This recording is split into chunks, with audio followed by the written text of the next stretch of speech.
Track 16. We've really got to decide who does what for our Natural Earth project. Okay, Alice. Well, we've got all our cloud research, so let's decide how to break it down. Well, we should probably start by saying how clouds are formed. Good idea. And then maybe move on to the different types of clouds. We can separate it into low-lying, medium-level, and high clouds. What do you think, Jenny? Yes, I think that's a good idea. And we should also make a PowerPoint to make it a bit more interesting and put in pictures of the different clouds. Good idea, Jenny. We should probably have cue cards too. I'm useless at remembering what to say without them. Yes, me too. Well, I'm quite happy to organize everything we found out about clouds and make sure it fits into our presentation times. Actually, I'd better do that. I've got all the research on my computer, so it makes sense.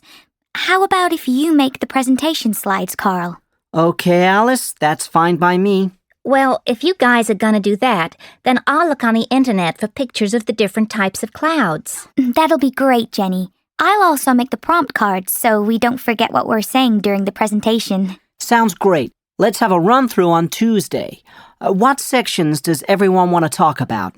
I don't really mind. I hate speaking in front of people, so I'd prefer not to do the introduction. I don't mind. I'll do that. If you don't want to talk much, then why don't you just do the middle bit about the medium-level clouds? Yes, I can do the low-level and high-level clouds part. I'm sure Jenny can handle the summarizing too. Thanks, guys. We can all take questions together. Track 17. Hi, Roger. Debbie, hi, how are you? Oh, I've been struggling with my Natural Earth assignment. It's proving to be really difficult. The one for Professor Black? Me too. I'm writing about volcanic activity. What are you doing yours on? Acid rain. I thought that would be okay, but the process is really complicated. Well, I can help you with it. I know a lot about acid rain. I studied the causes and effects last year. Really? Oh, that's great. I've done some work on the causes. I'm going to write that acid rain is caused by sulfur dioxide from power plants and smelters. Basically, this reacts in the atmosphere to form acid rain. Ah, but it's not just sulfur dioxide. It's also nitrogen oxides. Really? Yes, from things like car exhausts. But aren't nitrogen oxides also caused by natural events too? Yes, they're a minor factor, but I think they're worth mentioning. But sorry, carry on. Thanks. I might add that. So anyway, these emissions react in the atmosphere with water, oxygen and oxidants to form acidic compounds like sulfuric acid. These compounds then fall to Earth. Are you going to mention the different ways they return to the ground? Do you mean wet and dry deposition? Yes. So you've done a bit of background reading then? Yes. So if I've got it right, acid rain often comes down as rain, but also as snow or fog. This is wet deposition. I'm also going to define it as any form of precipitation that removes acids from the atmosphere. Yes, I think that's a good term to define it. Dry deposition. Well, I think that's when the pollutants stick to the ground through dust. I'm not really sure how to define it, though, compared to wet deposition. Just think of it as any pollutants that are not caused through precipitation. That's probably the best way. Did you know that sunlight can enhance the effects of acid rain as well? No, I didn't. Oh, there's so much to think about. I'm sure I'll go over my word limit. Well, you sound like you know a lot about the subject. Just try and keep your focus. I've had the same problem writing about volcanoes. There's just so much. Track 18. Do you want to make a start on our Natural Earth project? I think our idea of a lightning safety presentation is great. Don't you, Rachel? Yes, I think it'll be really good. I have a few ideas already. Oh, great. Me too.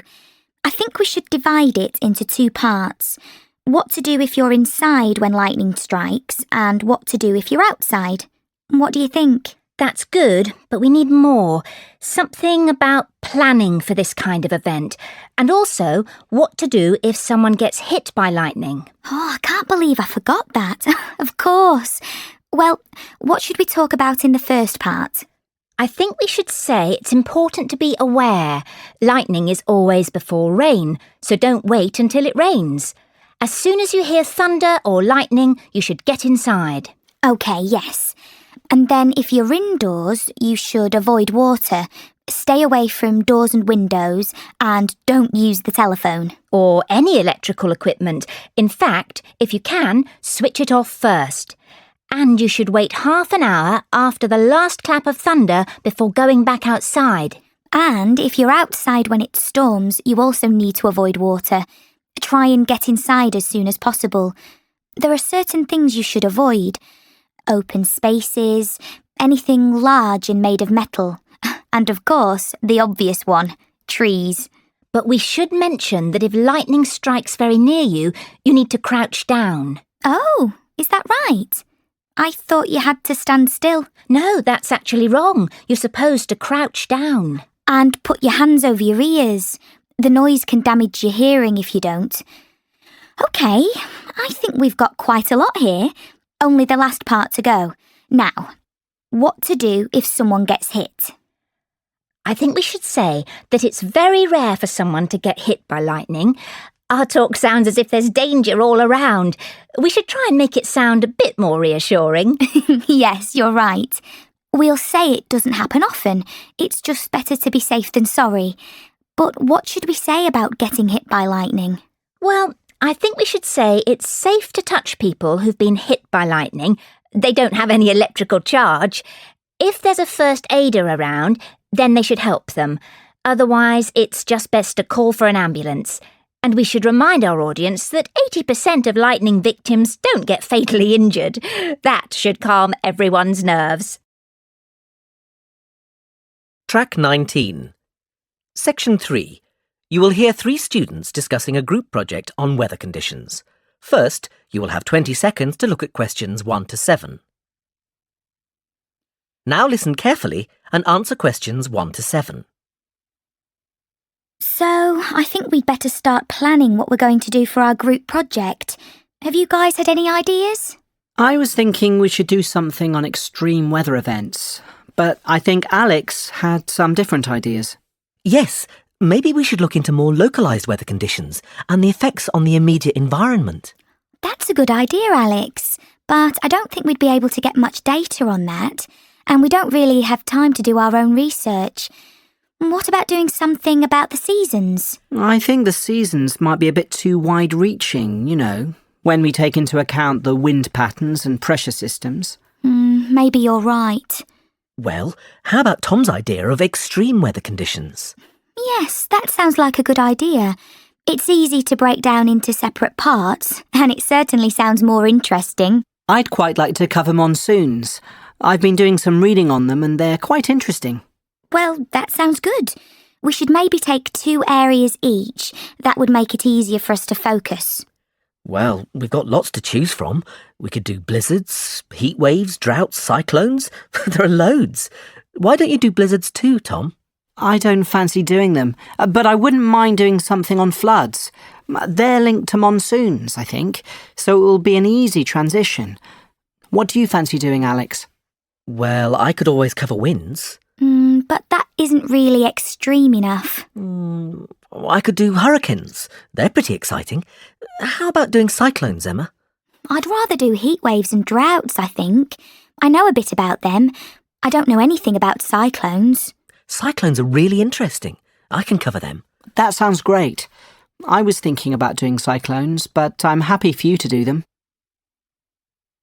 Before you hear the rest of the talk, you have 20 seconds to look at questions 8 to 10.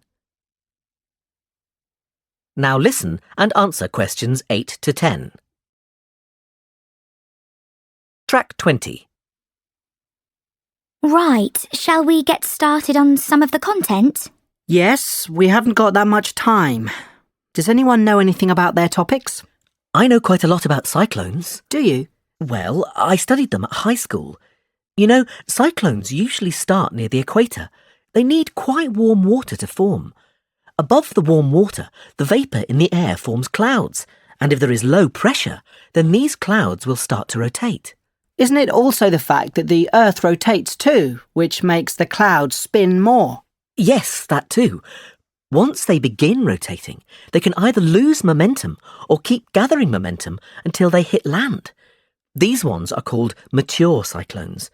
Luckily, as soon as they hit land, they start to lose momentum and fade away, just because they don't have the warmth of the ocean underneath. Well, that's a relief. They can still be really destructive. They are like a big circle of wind. They blow strongly until the eye of the storm passes, the centre, where everything is really quiet, no wind or anything. But then the other side hits and the winds blow just as strongly, but in the other direction. It's just amazing. Yes, I would really like to cover that.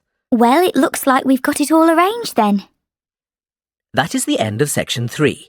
In the exam, you will have half a minute to check your answers. Track 21. My family isn't very big. There's just my son and me. I'm a single parent. For the last 10 years, I've been concentrating on looking after my son James, who's now 14.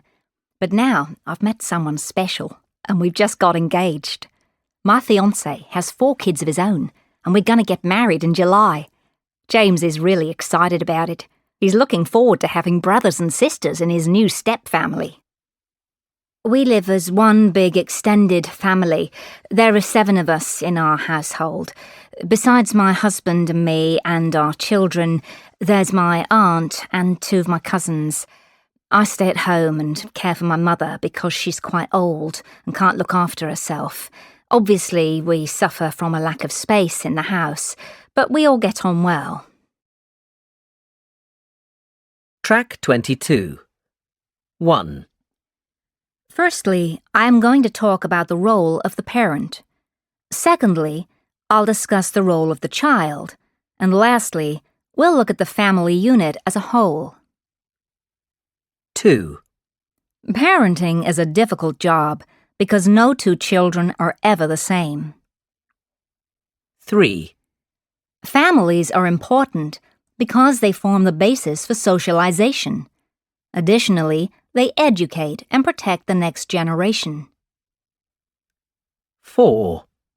The family structure has varied greatly over time.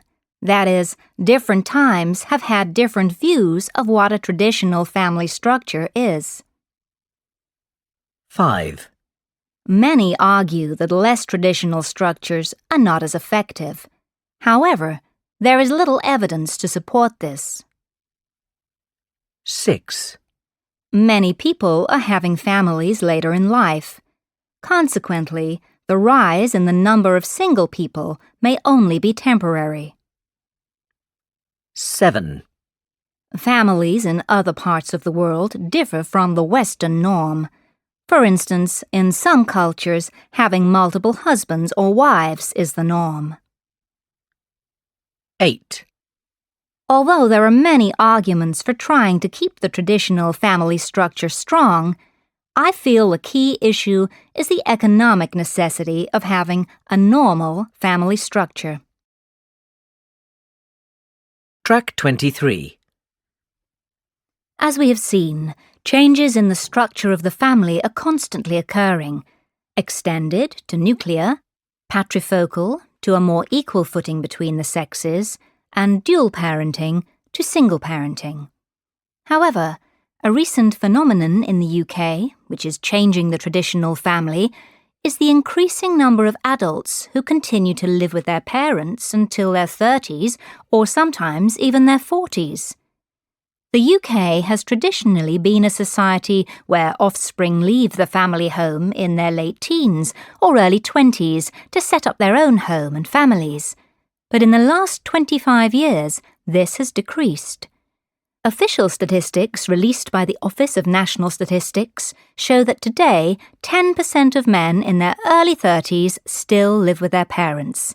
This compares with 5% of women in this age range. The reasons for this are complex and varied. It cannot be denied that some people are choosing to stay at home. Living with parents can be an easy option. Food is provided, heating and electricity are paid for, and rent, if any, is minimal. However, a third of those surveyed claimed they are living with their parents because it is too difficult to get on the property ladder. House prices in the last few decades have risen dramatically. Property is now 5 times the average annual salary, whereas it was only 3 times the average annual wage in the 1980s. This fact, coupled with high unemployment amongst young people, makes it virtually impossible for a single person to buy a home or even rent. The number of students going on to higher education has also been steadily increasing. Many of these students return home after finishing their studies as a result of the student debt they have accumulated. It can take many years to pay this off, and if the burden of rent or a mortgage is added to that, it can be just too much for a young adult's pocket. However, help is now at hand. The government is tackling some of the problems that cause people to remain with their parents with a new scheme, the Affordable Housing Scheme. This aims to help people part buy a house or flat by making housing more affordable for first-time buyers and possibly taking the strain away from elderly parents. Track 24. The family is a topic which we will look at in great detail this term. For sociologists, the family is often seen as the beginning of socialization. Indeed, it is the seed of society itself. In recent decades, many old people have no longer been able to rely on their offspring for support, which was common 50 years ago. Many children are brought up by only one parent, something virtually unheard of before the 1960s. We can certainly say that during the last half-century, we have seen an enormous change in traditional family structures. The extended family lasted well into the early 1900s, and this kind of strong family unit was essential due to property ownership. Housing often was scarce, and it was necessary for people to live with parents and take over the property when their parents died. Of course, people still benefit from their family line. Still today, people generally inherit any money that their mother or father might have. In the UK, the last 50 years has also seen a decrease in the number of offspring parents have, whereas in the 1950s, only 10% of offspring were only children.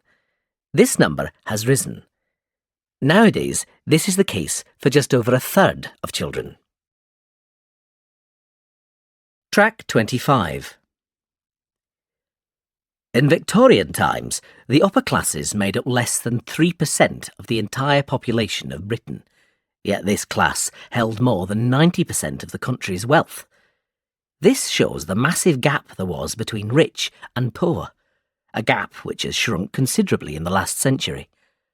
Today, we're going to look at the wide differences in family life between rich and poor in Victorian times. Let's begin with the upper classes. The upper classes of the Victorian period were generally the nobility or the clergy. Most of their servants were very poorly paid, but were always accommodated within the homes of upper-class Victorian families, so they didn't have to pay for accommodation, food, and often clothing. The money which they did earn, they normally sent home to their families. Many Victorian servants came from the countryside, where the effects of the Industrial Revolution had resulted in job losses. Amongst these servants were cooks, housemaids, stable hands and butlers. The family would also employ a nanny, who, although employed by the family, was not traditionally seen as a servant. A nanny's primary role was to care for the children. She was responsible for teaching the children how to behave, looking after them when they were ill, and instilling discipline into them. Nannies did not, however, educate the children. Generally, children from wealthy families did not attend school outside the family home.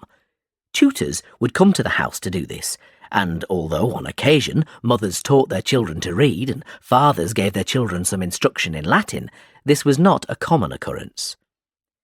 Now, the Victorian upper classes had the reputation of being quite cruel, but this wasn't always the case. They were also quite charitable. Ragged schools were set up with funding from the upper classes so that poor children could have some form of education. Additionally, most Victorian parents were very proud of their children, who were often seen as prized possessions. This goes against the common idea that parents were very hard on their children. In fact, the opposite was generally the rule. However, the situation for lower-class families was very different. In the lower classes, child labour was rife. Children as young as 8 earned a living as chimney sweeps for wealthy houses. Now, let's move on to looking at the lower-class families in more detail. You'll find that very often... Track 26. Section 4. You will hear a lecture on changes in family structure. First, you will have 20 seconds to look at questions 1 to 10. Now listen carefully and answer questions 1 to 10. We are all familiar with the nuclear family, which has been the dominant family structure in the UK for the last 60 years at least. However, recent changes show that our idea of the traditional nuclear family as the cornerstone of British family life is changing. There have been emerging patterns which are eroding this structure, namely the rise of step families, cohabitation, lone parenting, and the rapid increase in those living alone. We are going to explore these areas in turn and look at their effect in terms of the family. Firstly, step families are becoming more and more common. Step families are created when one or both partners have a child or children from a previous relationship. In 1980, the percentage of children under 13 who were living with one parent and their new partner was just 4%. In 2008, this figure had increased to 20%. The USA has seen an even greater rise. New statistics show that almost half of under 13s are living in a step family. Now, we can still call the step family structure a nuclear family, as it does follow the structure of 2 parents and dependent children. However, it also creates somewhat of a nuclear blur. Step brothers and sisters may belong to 2 family units, so where do we draw the line at which family they belong to? Cohabitation, when partners do not marry yet live together as a family, has also increased. In 2006, of the 17.5 million families in Britain, nearly 3 million of these comprised unmarried couples. What does this mean to the nuclear family? Firstly, the traditional view of a nuclear family requires married parents, so we can't put these types of family under this umbrella. Statistics show that even if cohabiting couples have children, they are more likely to separate than their married equivalents. Lastly, we need to look at the rise of the DINKs, which stands for Dual Income, No Kids. As Clark and Henwood outline, many cohabiting couples are choosing a life without children, putting consumer spending first. Lone parenting is a relatively recent family structure, which has rapidly grown in the last half-century. In 1972, only 1 in 14 children lived in a lone parent family. When we compare this with today's figure of 1 in 4, we can see that this is a rapid increase. In the past, lone parenthood was overwhelmingly the result of a death of a parent. Nowadays, however, it is increasingly a choice. Some sociologists argue that this increase is due to the outlook of women. Where women once were willing to accept an unhappy or abusive marriage, now many will choose lone parenthood. Often, this can be just a transitory phase before they find a new partner. This view of women's attitudes and lone parenting is highly debated because some figures show that the largest group of lone parents are mothers who have never married. You can find counter-arguments for these ideas in Butler and Jones. One difficulty for single parents is that they are a social group who are much more likely to suffer from poverty and hardship. They are more likely to live in rented accommodation and have childcare issues. Lastly, an increasing number of people are choosing to live alone. The number of people living alone in Britain has more than doubled in the last 20 years. In 1990, just over 4 million people lived alone. Now this figure has reached 8.5 million, an incredibly rapid growth which has had enormous effects on the traditional nuclear family. This number represents a great chunk of the population who, either by choice or necessity, are outside the traditional family unit. Some think that these changes may not help the community. In fact, there are many arguments that this rise in alternative household structures will create a more isolationist and less community-based society, where close bonds, which are usually formed within the family, have no place. Leaving aside whether or not the housing even exists for this boom, an important factor which must be looked at is the disproportionate expense for those living on their own. By this, I mean the burden of all costs is shouldered by one wage instead of two, and of course, one person is using the energy which could be shared between a group, having a greater impact on the environment too. However, on a more positive note, people, especially women, are proving to be extremely That is the end of the listening test. In the exam, you will have half a minute to check your answers. Track 27. Hi, Dad. How are you? I'm fine, Sally. How's the course going? It's going well, actually.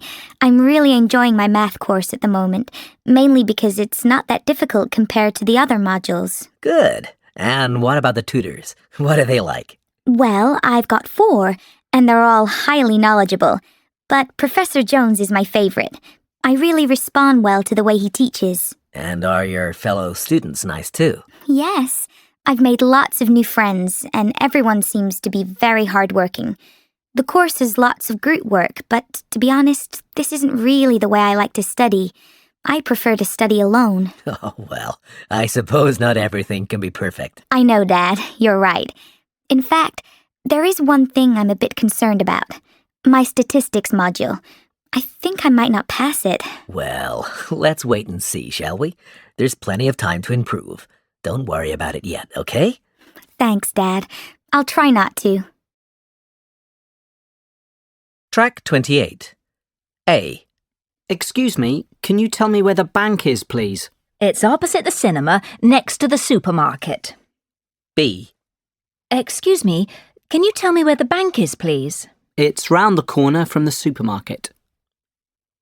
C. Excuse me, can you tell me where the bank is, please? It's up the road from the supermarket, beside the cinema. D. Excuse me, can you tell me where the bank is, please? It's at the opposite end of the street from the cinema. E. Excuse me, can you tell me where the bank is, please? It's behind the supermarket, which is near the cinema. Track 29. Hi, Jane. How are you settling into life at university? Fine, except I don't really know what there is to do in town. I haven't had time to look around yet. You've been here for a year. Could you give me some ideas? Of course. There's lots of places for students. Firstly, if you go across the bridge over the river outside the campus and turn left... Oh, no, sorry. That's the garage. Turn right. Then you'll get to the bowling alley, which is really popular at the weekends because it's so close to the campus. On Friday nights, they have a special discount for students. Oh, that's great. I love bowling. So, do you like sports, Jane? Yes, I go running and swimming, and I play badminton. In that case, there's a running track behind the university campus, and I think they have a badminton court at the sports centre. Actually, I'm happy just to run in the park. Well, there's a large park in town too. If you go down the road opposite the bowling alley and take the first right, then you'll get to the park. It's quite big, and there's a lake in it. You can take a boat out on it. The university rowing team practice there. What about places to eat out? Are there any good student hangouts? Absolutely. There's the Elm Tree Cafe, which is down the road from the post office, in the opposite direction from the river. The cafe is on a fork in the main road, and it's quite an institution round here. Okay, well, I'll have to check it out. I'm looking for a part-time job, so maybe I'll be able to find work there. You should try. They're always looking for new staff, and they often hire students. Now, have I forgotten any other important places? Oh, yes. You like sport, so I should mention the leisure centre. Don't get it confused with the swimming baths, which are down the road from the supermarket. The leisure centre is opposite. There aren't any swimming baths there, but you can get a student leisure card which will let you into both. So, you see, there is quite a lot to do in this town. It seems like there is. Well, thanks for all the information, Sophie. No problem. See you soon. Track 30. 1. 78A High Trees Street, Sydney, 2316. 2. 354 Castle Avenue, Edinburgh, E5 7HU. 3. 86 The Drive, New York, 45008.